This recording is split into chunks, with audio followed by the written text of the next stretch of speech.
শীতের মৌসুমে জাঁকিয়ে বসছে ঠান্ডা। ভোরে এবং রাতের দিকে রীতিমতো ছক্কা হাঁকাচ্ছে শীত, সমানে নামছে পারদ। দক্ষিণবঙ্গে এখনো হাড় কাঁপানো ঠান্ডা না থাকলে উত্তরবঙ্গে ভিন্ন চিত্র। দিনের বেলাতেও উত্তরে হাওয়ার দাপটে কাবু উত্তরবঙ্গবাসী। আবহাওয়া দপ্তর বলছে চলতি সপ্তাহে আরও কিছুটা তাপমাত্রা নামতে পারে গোটা রাজ্যেই। শহর কলকাতার তাপমাত্রা কিছুটা নামছে, আবার উঠছে সামান্য, মোটামুটি 15 ডিগ্রির আশেপাশেই রয়েছে। তবে চলতি সপ্তাহে পারদ আরও কিছুটা পতন হতে পারে বলে হাওয়া অফিস সূত্রের খবর।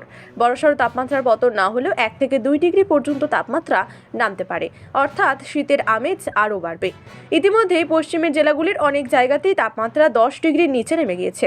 আগামী কয়েকদিন পশ্চিমের জেলাগুলিতে সর্বনিম্ন তাপমাত্রা 11 থেকে 13 ডিগ্রি সেলসিয়াসের মধ্যেই ঘোরাফেরা করবে, কোথাও কোথাও থাকবে 10 ডিগ্রির নিচে। আবহাওয়া দপ্তর বলছে আগামী কয়েকদিনে উত্তরে হাওয়ার দাপট বাড়তে পারে, ফলত তাপমাত্রা আরও কিছুটা নামার সম্ভাবনা রয়েছে। শীতের পথে কাটা হয় নিম্নচাপ বা ঘূর্ণাবর্ত। তবে এই মুহূর্তে বঙ্গোপসাগরের কোনো ঘূর্ণিঝড় বা নিম্নচাপ নেই, তাই আপাতত এখনও বৃষ্টির সম্ভাবনা নেই রাজ্যে। সর্বত্র শুষ্ক আবহাওয়ার বজায় থাকবে ঠান্ডার আমেজও।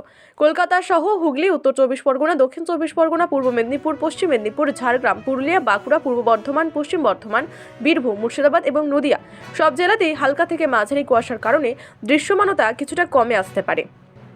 উত্তরবঙ্গের পাহাড়ে ইতিমধ্যেই কোথাও কোথাও 5 ডিগ্রির নিচে নেমে গিয়েছে তাপমাত্রা। দার্জিলিং, কালিম্পং সহ পাহাড়ের একাধিক এলাকায় আরও কিছুটা তাপমাত্রা নামতে পারে বলে মনে করা হচ্ছে। সমতলের কোচবিহার, জলপাইগুড়ি, আলিপুরদুয়ারে অনেকটাই তাপমাত্রা পতন হয়েছে। কুয়াশার কারণে দৃশ্যমানতা কোথাও কোথাও প্রায় 200 মিটার পর্যন্ত নেমে যেতে পারে।